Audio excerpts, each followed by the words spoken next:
Shalom Bapak Ibu Saudaraku yang terkasih, kita kembali merenungkan firman Tuhan. Kali ini topik kita tentang rendah hati dan kelemah lembutan.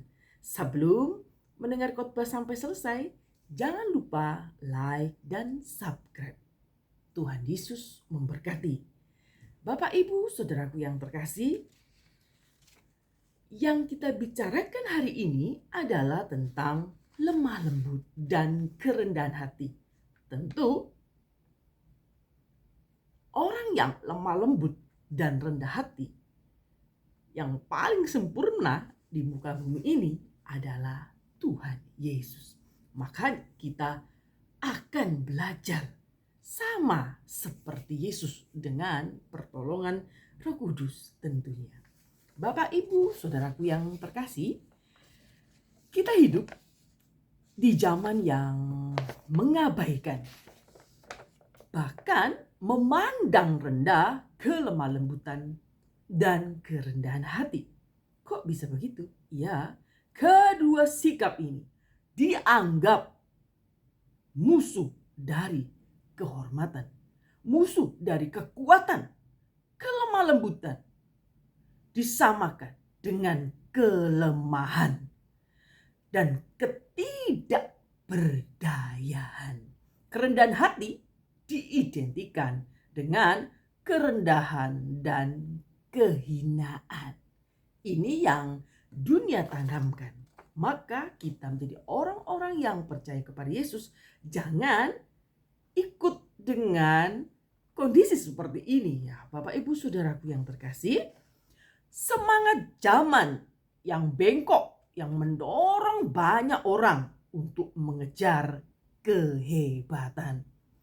Semua berlomba untuk menjadi yang terdepan, meninggalkan orang lain sejauh mungkin, bahkan bisa menyepak orang lain, bahkan menjegal orang lain. Melebihi orang lain telah menjadi suatu ambisi tidak kudus di zaman ini. Prestasi yang spektakuler sifatnya itu merupakan dewa yang dipuji hari-hari ini. Jadi banyak anak-anak Tuhan juga sama. Mereka berlomba-lomba untuk mengalahkan orang lain. Mereka tidak rela kalau orang lain kemampuannya melebihi diri kita. Konsep kelemah lembutan dan kerendahan hati. Pada hari ini kita akan mempelajarinya. Bagaimana orang Kristen harus merespon situasi seperti ini. Apa yang dimaksud dengan kelemah lembutan dan kerendahan hati? Ini kita harus punya dua sikap. Rendah hati dan kelemah lembutan. Padahal kehidupan zaman yang ada di sekitar kita itu berlomba-lomba untuk mengalahkan orang lain, berlomba-lomba menjadi orang yang paling hebat. Bapak, Ibu, Saudaraku, memahami makna kata praus, lemah, lembut, dan tapeinos, rendah hati, bukanlah tugas yang mudah. Ya Bapak Ibu ya, praus, lemah lembut, tapeinos, rendah hati. Jadi dua hal ya. Praus dan tapeinos. Lemah lembut dan rendah hati. Ini tugas kelihatannya mudah tetapi sulit untuk dijalankan. Pemunculan beragam konteks menambah kesulitan untuk menempuh makna yang tepat untuk istilah tersebut. Khotbah hari ini kita tidak fokus kepada definisi. Tapi hari ini saya ingin menekankan kepada konsep, Bapak Ibu ya. Konsep hari ini akan lebih berfokus pada penggunaan dua kata. Dalam Matius pasal 11 ayat 28 sampai 20. Apa saja yang kita pahami? Baca langsung aja ya Bapak Ibu ya, biar enak. Matius pasal 11 ayat 28. Ajakan juru selamat. Marilah kepadaku semua yang letih lesu dan berbeban berat. Aku akan memberikan kelegaan kepadamu. Pikul Yakub 29, yang kupasang dan belajarlah kepadaku. Karena aku lemah lembut dan rendah hati, jiwamu akan mendapatkan ketenangan. Sebab kuk yang kupasang itu enak dan bebanku pun ringan. Saya baca ini sampai bingung gitu ya. Kuk yang kupasang ringan dan bebanku pun ringan. Saya berpikir padahal kehidupan ini rasanya berat ya Bapak Ibu ya. Tapi kita akan belajar bagaimana cara menyikapi dunia yang serba kadang-kadang bertolak belakang dengan firman Tuhan. Pertama, kelemah lembutan dan kerendahan hati itu merupakan sikap dari dalam. Ya Bapak Ibu, kelemah lembutan dan kerendahan hati itu merupakan sikap dari dalam. Jadi ini sikap dari dalam merupakan salah satu buah roh, lemah lembut. Ya Bapak Ibu ya. Banyak orang memikirkan kelemah lembutan dalam batas tindakan saja. Orang yang bicaranya lembut, tidak terburu-buru, pasti dianggap memiliki kelemah lembutan. Salah besar. Karena ada orang yang ngomongnya pelan tapi gak lemah lembut. Ada yang kelihatannya berangasan tapi hatinya lemah lembut. Maka kita akan mempelajarinya. Jangan sampai kita tertipu. Ada banyak orang itu kelihatannya manis, kelihatannya perbuatannya baik, lemah lembut, tetapi menikam dari belakang. Ya Bapak Ibu Saudaraku, ingat kelemah lembutan dan kerendahan hati adalah sikap dari dalam. Orang yang minder, menyangkali semua kelebihannya itu dianggap sebagai rendah hati. Itu salah. Maka jangan buru-buru mengatakan si A rendah hati, si B orang yang lemah lembut. Dalam Matius 11 ayat 29 memberikan kritikan terhadap pandangan populer dalam teks Yunani. Kata praus lemah lembut dan tapeinos rendah diberi keterangan dalam hati. Jadi kata hati memayungi lemah lembut dan rendah hati.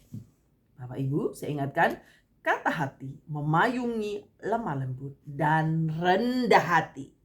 Senada dengan Yesus, Paulus juga mengajarkan bahwa kelemah lembutan merupakan roh, berhubungan dengan roh kita. Ya Bapak Ibu ya, di dalam roh lemah lembut, Yakobus membicarakan tentang perbuatan baik yang lahir dari kelemah lembutan. Bapak Ibu Saudaraku, kelemah lembutan dengan perhiasan yang lahiriah. Kalau Yakobus bilang di dalam 1 Petrus 3 ayat 3 sampai 4. Petrus pun juga pernah mengontraskan hal ini ya Bapak Ibu ya. Kalau di Yakobus 3 ayat 13 ya Bapak Ibu ya. Hati yang lemah dan rendah tentu saja akan nampak dari setiap perbuatan yang kita lakukan. Kita tidak boleh melupakan bahwa kelemah lembutan terutama adalah masalah hati. Ya Bapak Ibu ya. Orang yang terlihat rendah belum tentu rendah. Siapa tahu orang itu justru berharap dengan merendah orang lain akan memujinya. Misalnya pura-pura merendah tujuannya nanti supaya enggak kok kamu tuh pinter gini, aku gak bisa apa-apa. Nanti orang bilang kamu ini pintar, dalam hatinya senang gitu ya Bapak Ibu ya. Ingat Bapak Ibu Saudaraku, orang yang lemah lembut memiliki hati yang rela melepaskan kekuatannya dan menyerahkan orang lain untuk ditransformasi oleh Allah melalui kelemah lembutan dirinya. Saya akan ulang ya Bapak Ibu ya. Orang yang lemah lembut itu biasanya memiliki hati yang bisa melepaskan kekuatannya dan menyerahkan orang lain ke dalam transformasi Allah melalui kelemah lembutan dirinya. Maksudnya apa ini Bapak Ibu? Orang yang rendah hati memiliki hati yang sadar bahwa di balik semua kelebihan yang saya miliki, semua kelebihan yang Bapak Ibu Saudaraku miliki, itu merupakan anugerah, dan itu tidak membuat dia menjadi sombong. Dia tetaplah orang yang hina dan miskin di hadapan Allah. Bukan apa-apa saya, dan bukan apa-apa Bapak Ibu Saudara tanpa Kristus. Matius pasal 11 ayat 29 menyatakan sebaliknya. Penyelidikan konteks menunjukkan bahwa Yesus bukanlah pribadi yang lemah dan hina. Ia membuat begitu banyak mujizat ya Bapak Ibu ya. Kita tahu Yesus berbuat banyak mujizat di Korazim, Betsaida, Kapernaum. Di mana-mana ia pun berani mengecam penduduk kota-kota tersebut. Yesus juga pernah memegang otoritas atas segala sesuatu. Yesus juga bukan pernah ya Bapak Ibu. Yesus juga memegang otoritas dalam segala sesuatu. Karena dia Allah. Dia pemegang otoritas segala sesuatu. Ya Bapak Ibu ya. Saya tadi ngomong ada kekeliruan ya. Yesus juga memegang otoritas atas segala sesuatu. Semua telah diserahkan kepadaku. Salah satu penyanyi mengatakan ini kepadanya. Yesus pun tidak segan-segan menempatkan diri sebagai orang atau sebagai guru yang siap memberikan ajaran agama dan disiplin. Dilambangkan dengan pemberian kuk. Dalam filsafat Yunani kuno, kelemah lembutan juga tidak dipisahkan dengan otoritas maupun kemarahan. Aristoteles, seorang filsuf Yunani ya Bapak Ibu Saudara yang terkenal, memahami kelemah lembutan sebagai keseimbangan antara kemarahan dan ketidakmarahan, atau kemarahan yang berlebihan dengan ketidakadaan kemarahan yang seharusnya. Bagian Alkitab memberikan gambaran yang tidak jauh berbeda sebenarnya Bapak Ibu. Paulus menasihatkan agar teguran kepada salah satu tetap diberikan, tapi harus dengan lemah lembut. Jadi kalau menurut Paulus, kalau kita memberikan nasihat kepada orang lain, ya tetap diberikan teguran kalau orang lain salah, tapi harus dengan lemah lembut ya Bapak Ibu ya. Ia mengkaitkan kelemah lembutan dengan kasih sekaligus mengontraskan dengan cambuk.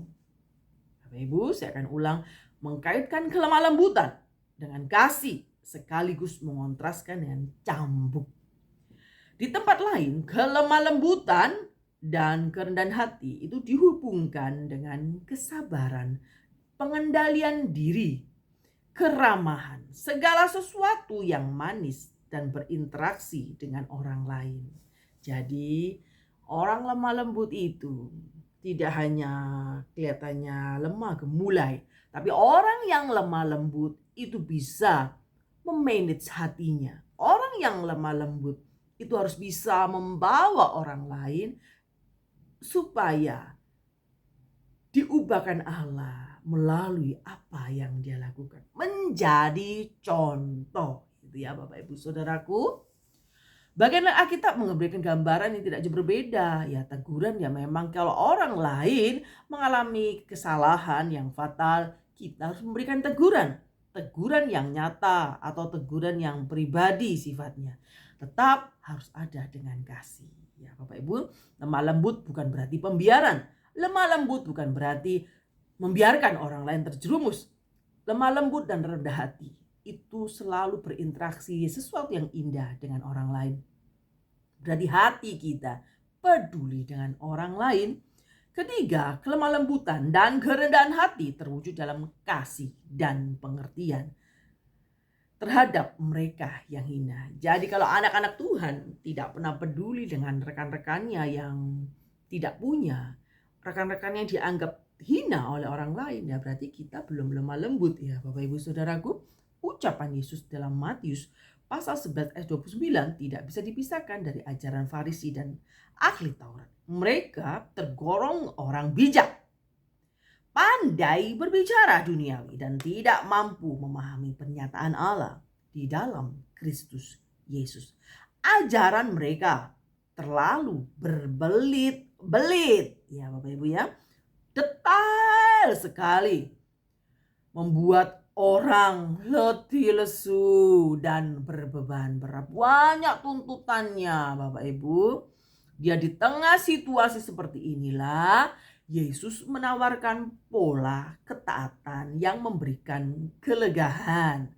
Meniru dia itu Yesus Kristus yang pemegang otoritas. Dia yang lemah lembut dan rendah hati. Maka kuk yang kupikul itu tidak berat. Dalam arti kalau ajaran ahli Farisi dan ahli Taurat yang begitu membebani dengan aturannya, dengan tetek bengeknya itu, Yesus mengajarkan, marilah datang kepadaku yang letih lesu dan berbeban berat, karena kuk yang kupasang itu ringan. Itu maksudnya Yesus, Bapak Ibu. Tidak seperti ahli Farisi, ahli Taurat. Tuhan Yesus bersimpati dengan orang-orang kecil, tidak menambah beban pikirannya, aturan-aturan yang mengikat dia. Orang-orang yang tidak dianggap oleh dunia tentunya, ia berkenan menyatakan Bapa kepada mereka. Tidak seperti orang Farisi yang hanya bisa menghakimi orang lain. Jadi kalau ada orang Kristen yang sukanya menghakimi sesamanya, pernah suatu hari ada orang tua saya lagi ikut grup gitu ya Bapak Ibu ya. Ikut grup gereja, terus berbicara tentang topiknya panas karena memang Indonesia lagi panas-panas ya. Cuacanya sangat panas, ekstrim gitu ya. Terus ada salah satu anak Tuhan, dia berkomentar seperti ini. Kalau panas beli AC Bu. Oh gak punya uang, kalau beli AC mahal. Loh anaknya kan kaya, minta anaknya dong. Bapak Ibu, lantas si A ini tadi dia WA suami saya. Anak yang gak berbakti, maminya kepanasan tidak diberikan AC. Bapak Ibu Saudaraku, ada banyak anak Tuhan itu suka menghakimi orang lain.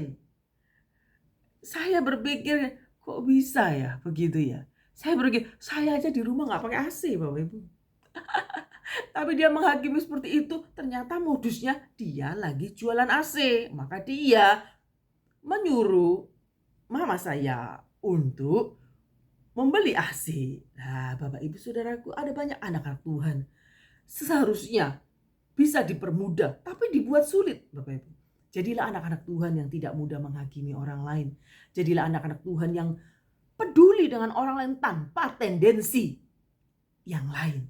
Jadi kalau ada orang yang paling hina sudah bebannya berat, jangan buat tambah berat dengan firman Tuhan yang ditambah-tambahi. Pada firman Tuhan itu simple. Kalau Anda mempelajarinya, kasihilah Tuhan Allah seperti engkau mengasihi dirimu sendiri. Nah, kalau Bapak Ibu mengasihi Tuhan Allah, maka sesamamu orang yang hina itu harus diperhatikan. Bapak Ibu Saudaraku, jangan ingat kesalahan orang lain membuat kita nanti sakit hati ya Bapak Ibu ya. Biarkan saja. Tidak seperti orang Farisi yang hanya bisa menghakimi orang lain. Tuhan Yesus justru memperhatikan keletih lesuan, kesusahan orang yang menawarkan kelegaan. Mereka yang merasa gagal tanpa harapan, direngkuhnya kuk yang ia berikan disesuaikan dengan kekuatan mereka. Ia hanya memberikan kuk yang enak dan ringan. Kita sering protes, Tuhan bebanku berat. Kuk yang Tuhan pasang itu sangat berat. Tapi kata Tuhan, kuk yang kupasang itu ringan, disesuaikan dengan kondisi. Kalau hari-hari ini Bapak Ibu Saudara mengalami kelelahan, beban hidup yang sangat berat, ditambah dengan aturan-aturan keagamaan yang membuat Anda semakin tertekan, Bapak Ibu Saudaraku, ajakan Sang Juru Selamat, datanglah kepadaku, hai engkau yang letih lesu dan berbeban berat. Karena Allah memiliki otoritas di segala sesuatunya, kita datang kepada Allah. Manusia mempunyai aturan-aturan yang jelimet sehingga membuat pusing Bapak Ibu. Bukan berarti kita tidak taat aturan, tapi kadang-kadang aturannya semakin banyak melebihi dari firman Tuhan.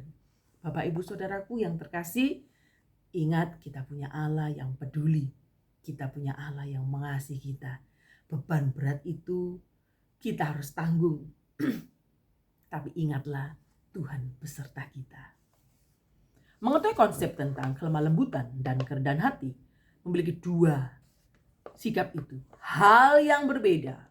Bagaimana kita bisa rendah hati, bagaimana kita bisa lemah lembut.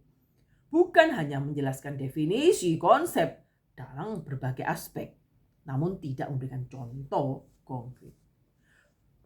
Bapak Ibu, kita perlu ingat ada dua proses untuk menjadi lemah lembut dan rendah hati. Yang pertama, mengalami keselamatan pribadi. Anda harus mengenal Yesus Kristus secara pribadi. Kalau kebetulan Bapak Ibu Saudaraku bukan dari Kristen, mendengar firman Tuhan ini, pemberitaan video ini, Bapak Ibu harus menerima dulu Yesus Kristus sebagai Tuhan dan Juru Selamat di dalam hidupmu. Tidak ada Allah lain kecuali Yesus Kristus. Bapak Ibu, perjumpaan awal Anda dengan Yesus, perjumpaan awal Anda dengan pribadi Bapa melalui Yesus Kristus, tanpa pernyataan ilahi ini, kelemah lembutan kerendahan hati yang sejati tidak akan tercipta. Bapak Ibu, yang pertama yang harus kita miliki adalah kita harus memiliki keselamatan secara pribadi. Perjumpaan dengan Yesus membawa kita belajar rendah hati dan lemah lembut. Tanpa pernyataan ilahi ini, kelemah lembutan dan kerendahan hati sulit tercipta. Bapak Ibu, ingat Tuhan berdaulat atas kehidupan kita. Bagaimana kita bisa rendah hati jika kita tidak menyadari keselamatan kita? Semua berkat yang menyertainya itu merupakan anugerah daripada Kristus Yesus. Hanya mereka yang mengakui kedaulatan Bapa Kristus Yesus dengan segala sesuatu yang mampu bersikap lemah lembut dan rendah hati. Itu yang pertama poinnya. Yang proses lain yang diperlukan adalah pemuritan yang kedua. Sejak Anda mengenal Kristus, perjumpaan awal Anda dengan Yesus, kedua pemuritan. Kita tidak bisa lepas dari belajar. Kita harus belajar firman Tuhan. Para ahli pendidikan sepakat bahwa gaya belajar yang paling efektif bukan mendengar, bukan melihat, bukan menghafal terus lupa. Seperti anak-anak Indonesia kadang-kadang suruh ngapal terus akhirnya gampang lupa. Mereka harus melibatkan diri dalam proses belajar supaya murid tidak hanya mengetahui sebuah teori, tetapi melihat bagaimana teori itu diterapkan. Itu lebih efektif sebagai murid. Mereka juga terlibat secara aktif di dalam penerapan itu. Prinsip yang sama juga berlaku pada kelemah lembutan dan kerendahan hati. Cara yang terbaik adalah dengan memperhatikan sebuah contoh konkret dan meneladani contoh tersebut.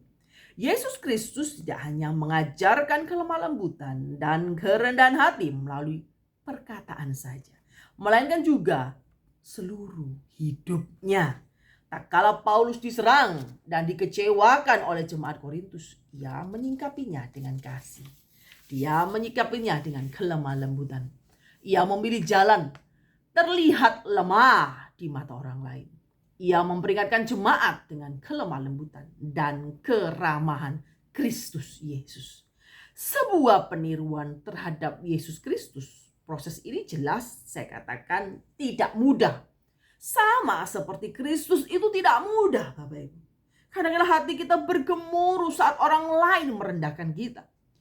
Saat orang lain mulai kepoi hidup kita. Seakan-akan mereka menindas kita dengan perkataan-perkataan, menghakimi kita dengan firman Tuhan. Itu rasa berat kita untuk lemah lembut, rendah hati. Tidak membalas serangan orang lain. Tapi Paulus juga tetap rendah hati, lemah lembut. Dia memperingatkan jemaat tentang kelemah lembutan dan keramahan Kristus. Saya yang ngomong hari ini pun juga gagal menghadapi hal-hal yang sulit membuat saya rendah hati dan lemah lembut. Tapi saya mau belajar. Firman Tuhan mengatakan, marilah yang letih lesu dan berbeban berat, datanglah kepada Yesus.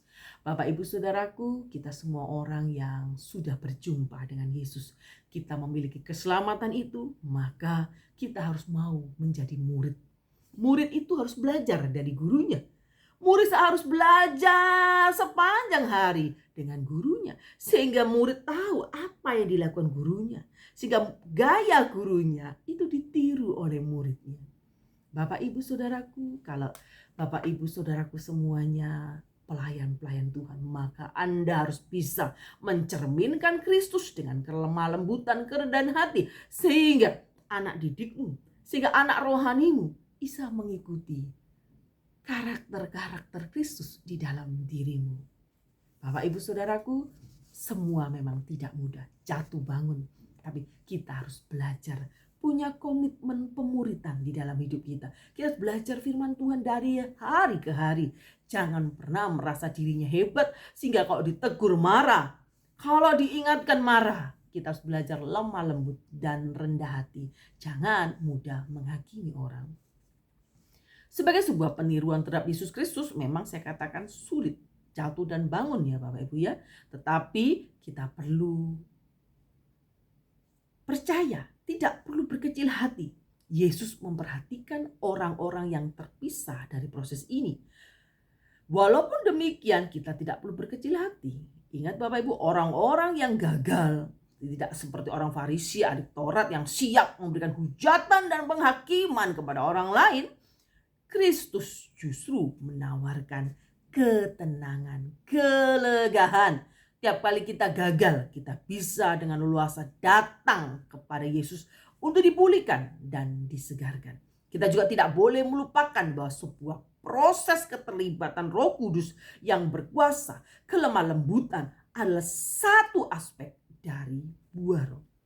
Kita lemah tanpa roh dalam kita adalah kuat. Ingat ya, kita memang lemah, tetapi roh di dalam diri kita adalah kuat. Roh yang ada di dalam diri kita, Roh Kudus itu roh yang kuat. Dia akan membimbing kita. Kita harus mau menjadi murid. Ya Bapak Ibu ya, yang dibutuhkan adalah penyerahan diri secara tulus. Beribadahlah dengan sukacita, tidak berbeban berat, karena Tuhan Yesus mengajarkan kita itu yang simple, bahwa mengasihi Tuhan Allah harus mengasihi sesama. Maka Bapak Ibu Saudaraku, kalau Anda telah berjumpa dengan Yesus secara pribadi, maka harus siap dimuridkan. Kalau di gereja-gereja ada pemuritan, ada pemahaman Alkitab, pendalaman Alkitab, Islam dan sebagainya, Bapak Ibu wajib mengikuti. Tujuannya semakin mengerti karakter Kristus, kita akan semakin belajar dan belajar. Bapak Ibu Saudaraku, menjadi lemah lembut, menjadi rendah hati. Sepanjang waktu proses kehidupan, kita akan dibawa, ditempa orang-orang yang menjengkelkan, orang-orang yang menindas, orang-orang yang berkata membual dan sebagainya. Sehingga kita sulit untuk merendahkan diri. Kalau kita ditinggi, kita ingin juga meninggikan diri. Kalau kita dihina, kita ingin menghina orang lain. Tapi ajaran Kristus berbeda. Kita harus lemah lembut dan rendah hati. Tuhan Yesus memberkati kita semua yang sudah mendengar firman Tuhan. Terpujilah nama Tuhan. Amin.